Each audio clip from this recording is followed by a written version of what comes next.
అందరికీ నమస్కారం. Welcome to Surya's view YouTube channel. ఒక మంచి కథ. ఈ కథలో నలుగురు అన్నదమ్ములు. ఈ నలుగురు అన్నదమ్ములు కూడా వాళ్ళు లైఫ్‌లో సెటిల్ అవ్వాలి మంచిగానే కోరుకునే ఒక నలుగురు అన్నదమ్ములు. అయితే సెటిల్ అవ్వాలి అనే నిమిత్తం నలుగురు కూడా వాళ్ళ గ్రామం నుంచి నడుచుకుంటూ ముందుకు వెళ్తున్నారు. అలా ముందుకెళ్ళే క్రమంలో కొంత దూరం వెళ్ళిన తర్వాత ఒక అమ్మవారు ప్రత్యక్షమై, మీరు ఎక్కడికెళ్తున్నారో నాకు తెలుసు. ఇక్కడ గనక మీరు ఆగిపోతే గనక మీకు తినడానికి ఎటువంటి లోపం లేకుండా నేను చూసుకుంటాను అని చెప్పి అమ్మవారు భరోసా ఇస్తారు.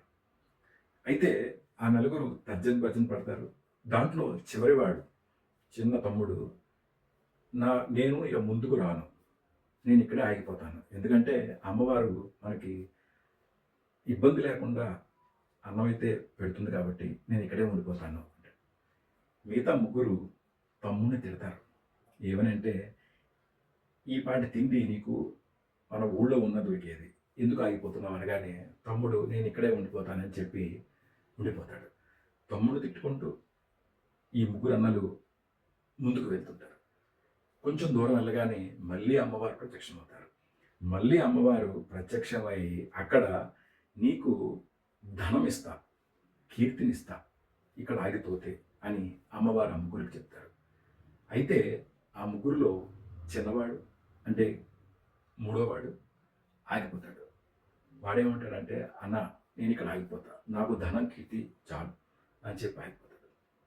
మీ అన్నలిద్దరూ తమ్ముడు తిడుతూ నీకు ఒక లక్ష్యం లేదు, తమ్ముడి దగ్గర తిడి దగ్గర ఆగిపోయాడు, నువ్వు ధనం కీర్తి దగ్గర ఆగిపోయావు, అంటే ముందుకెళ్తే చాలా ఉంటాయి అని చెప్తారు. అయినా సరే మూడోవాడు లేదు, నాకు ధనం కీర్తి చాలని అక్కడ ఆగిపోతాడు. ఇద్దరు తమ్ముడిని తిట్టుకుంటూ అన్నలు ముందుకు వెళ్తారు. కొంచెం ముందుకెళ్ళిన తర్వాత అక్కడ మళ్ళీ అమ్మవారు ప్రత్యక్షమవుతారు. అమ్మవారు ప్రత్యక్షమై మణులు, మాణ్యాలు, వజ్రాలు అన్నీ మళ్ళీ వీళ్ళిద్దరికీ ఆఫర్ చేస్తారు. చేస్తే అయితే ఇవన్నీ ఉన్నాయి, ఇక్కడ మాత్రం తిండి ఉండదు అని చెప్పి అమ్మవారు చెప్తారు. ఇద్దరిలో తమ్ముడు, అన్న నేను ముందుకు రాను, నాకెందుకో ఇది ఒక మాయలా కనిపిస్తుంది. ఎందుకంటే ఇక్కడ అన్నీ ఉన్నాయి, తిండి లేదు. ఏదో రకంగా ఈ మణులు మాన్యాలు తీసుకుని ఇద్దరు తమ్ముళ్ళని తీసుకుని నేను చిన్న తమ్ముడి దగ్గరికి వెళ్ళిపోయి అక్కడ సెటిల్ అవుతాను అని చెప్తాడు. పెద్దన్న తిడతాడు. ఫస్ట్ తిండి అన్నారు, తర్వాత ధనం కీర్తి, తర్వాత మణులు వజ్రాలు అన్నీ ఉన్నాయి, అంటే ముందు చాలా పెద్ద సంపద ఉంది అని చెప్తాడు. అయినా సరే రెండోవాడు వెండు. పెద్దవాడు ముగ్గురు తమ్ముళ్ళని తిట్టుకుంటూ ముందుకు వెళ్తాడు. ముందుకు వెళ్ళి వెళ్ళి వెళ్ళి వెళ్ళి అలసిపోతాడు, సొలిసిపోతాడు. గట్టిగా అరుస్తాడు, అమ్మా నువ్వెక్కడా అని. అంతలోనే ఒక వింత జీవి ఒక మనిషి మీద ఎక్కి ఆ మనిషిని కొడాతో కొడుతూ కనిపిస్తుంది. దుమ్ములేస్తూ ఉంటుంది. కళ్ళు నలుపుకుంటూ ఈ పెద్దవాడు ఆ వింత జీవిని, ఆ ఎవరి మీద ఎక్కిందో ఆ మనిషిని చూస్తాడు. చూసి ఒక్కసారి భయ్యా నువ్వెవరు అని అడుగుతాడు. ఈ లోపల ఆ పర్సన్, నీకు అమ్మవారు కనిపించి తిండిస్తానని చెప్పారా అంటే అవును అంట. నీకు ధనం కీర్తి ఇస్తానని చెప్పారా? అవును అంట. వజ్రాలు ఇస్తానని చెప్పారా? అవును అంట.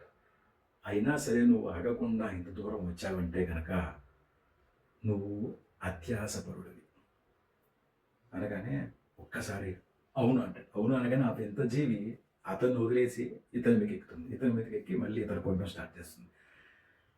ఇదేంటి నా మీదకి ఎక్కింది అనగానే, అమ్మవారు ఎవరైతే అత్యాసపరుడు ఇంకోటి వచ్చేంత వరకు నువ్వు ఇలాగే ఉండాలి అని నాకు చెప్పారు. ఇప్పుడు నేను నీకు చెప్తున్నాను.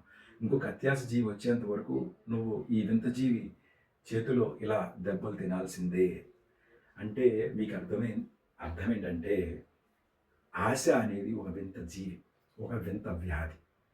మనకి కావలసినంత వరకు సంపాదించుకొని ఆ కావాల్సిన వాటిలోనే సుఖం ఉంది అని తెలుసుకుని జీవించగలిగితే చాలా హ్యాపీ.